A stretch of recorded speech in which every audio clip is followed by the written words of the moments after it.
बिस्मिल्लाहिर्रहमानिर्रहीम। अस्सलाम वालेकुम। Welcome to all style with Naaz. तो ये देख सकते हैं ब्यूटीफुल सा काफ्तान। तो आज इसकी कटिंग और स्टिचिंग मैं आपके साथ शेयर करूंगी। और ये मैंने 7 से 8 साल की बच्ची का बनाया है। मेरे पास ये काफ्तान का ही पीस था प्रिंटेड में। तो आपके पास ना हो तो आप सिंपल पीस लेकर भी सेम इसी मेथड को फॉलो करते हुए बना सकती हैं। तो ये देखें, ये मेरे पास इस तरीके से ये काफ्तान का पीस है। और ये बैक और फ्रंट सेम एक जैसा ही है। ये मैं दिखा देती हूँ आपको। ये बैक और फ्रंट सेम एक जैसा ही है। और आपने सादा पीस लेना है या कोई भी प्रिंट पीस लेना है तो सेम इसी मेथड को आपने फॉलो करना है। और इसकी जो चौड़ाई है मेरे पास वो है 30 इंच। और 30 इंच चौड़ाई रखी है। आपने भी फैब्रिक में अगर सादे फैब्रिक में बनाना है तो 30 इंच ही चौड़ाई रखनी है। 30 से 31 इंच भी रख सकती हैं। और लेंथ में मीडियम ही ले रही हूँ, ना ही ज़्यादा लंबी है और ना ही बहुत ज़्यादा शॉर्ट है। तो लेंथ में रखूँगी तकरीबन 23 इंच मैंने लेंथ रखी है। और आप अपनी बेबी के अकॉर्डिंग, अगर आपको बहुत ज़्यादा शॉर्ट पसंद है तो आप इसको 21 से 22 भी कर सकती हैं, लेकिन 23 नॉर्मल है। तो इस तरीके का काफ्तान और ये ऐसे ये टॉप आप जो है ईद के लिए भी तैयार कर सकती हैं और गर्मियाँ आ रही हैं उसके लिए भी। तो अब इसको मैंने ऐसे ओपन करके भी आपको दिखा दिया है। तो इसकी डिज़ाइनिंग ऐसे थी बैक फ्रंट की। और इसमें जो सेंटर में नेक दिया हुआ था वो काफ़ी छोटा था। अब मैं जो इसका नेक कटिंग करूँगी इस तरीके से डबल फोल्ड करके फिर एक फोल्ड और करना है। और ऐसे ही आपको भी फैब्रिक को इसी तरीके से 4 फोल्ड में फोल्ड करके रख लेना है। और सही से सेट करने के बाद जो गले की चौड़ाई है वो मैंने रखी है 2.5 इंच। और तकरीबन 3.5 इंच में गले की लेंथ रख रही हूँ। और यहाँ पे आपने गुलाई में मार्क कर लेना है।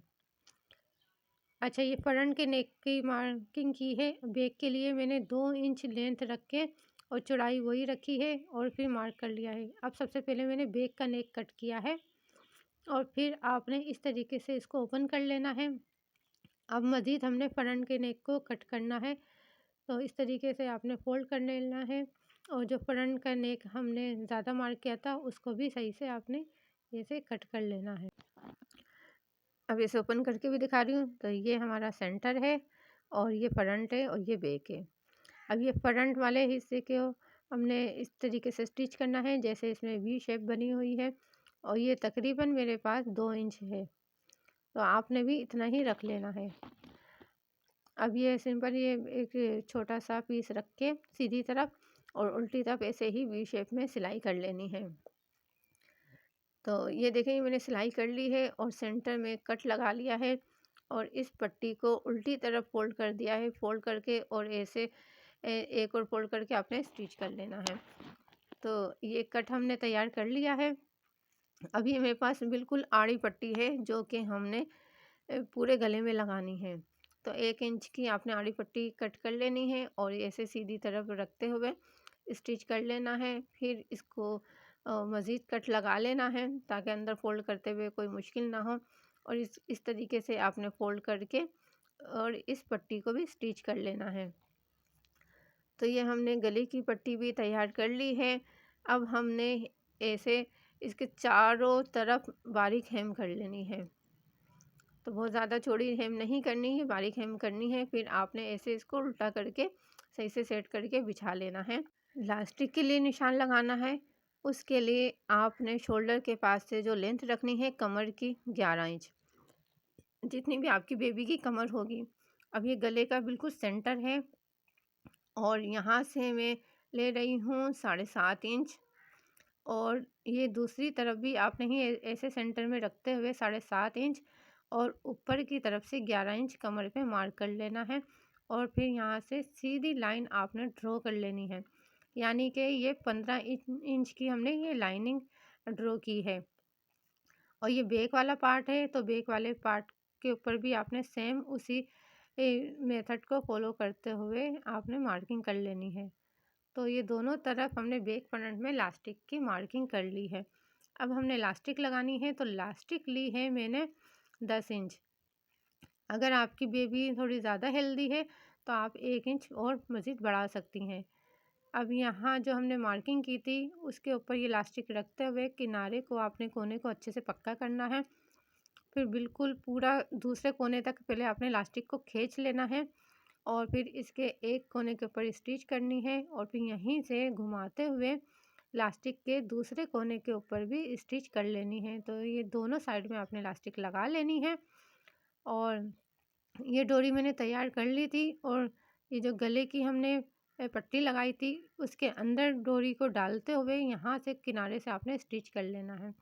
डोरी भी लगा ली है और अब हमने लगानी है लेस। तो लेस को इस तरीके से ऊपर रखते हुए मैं इसके चारों तरफ लगा लूँगी और ये लेस भी मैंने लगा ली है।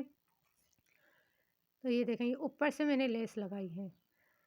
अब हमने ये साइड की सिलाई लगानी है, तो उसके लिए मैंने आर्म होल का निशान लगाया है 6 इंच और 6 इंच छोड़ने के बाद यहाँ से मैं टोटल लेंथ रखूँगी 10 इंच। तो 10 इंच के ऊपर मार्क करके आपने यहाँ से सीधी लाइन ड्रॉ कर लेनी है। ध्यान रहे जहाँ से हमने इलास्टिक स्टार्ट की थी वहीं से आपने इस इलास्टिक के बिल्कुल साथ टच होते हुए सिलाई लगानी है। तो ये देखें, ये ब्यूटीफुल सा काफ्तान बनकर रेडी हो गया है। बहुत ही आसान इसकी स्टिचिंग होती है और जब इसको पहना जाता है तो बहुत ही खूबसूरत सा लगता है। किसी भी ट्राउज़र के साथ आप इसको पहना सकती हैं अपनी बेबी को। और ये मेरे पास प्रिंट में था तो बहुत ही ब्यूटीफुल सा लग रहा है। आप सादे सूट में भी ऐसे ही बना सकती हैं। अगर वीडियो पसंद आई हो तो चैनल को लाजमी से सब्सक्राइब कीजिए, वीडियो को लाइक और शेयर कीजिए और अपना बहुत सारा ख्याल रखिए। मिलती हूँ एक और नई वीडियो के साथ, मुझे दीजिए इजाज़त। अल्लाह हाफ़िज़।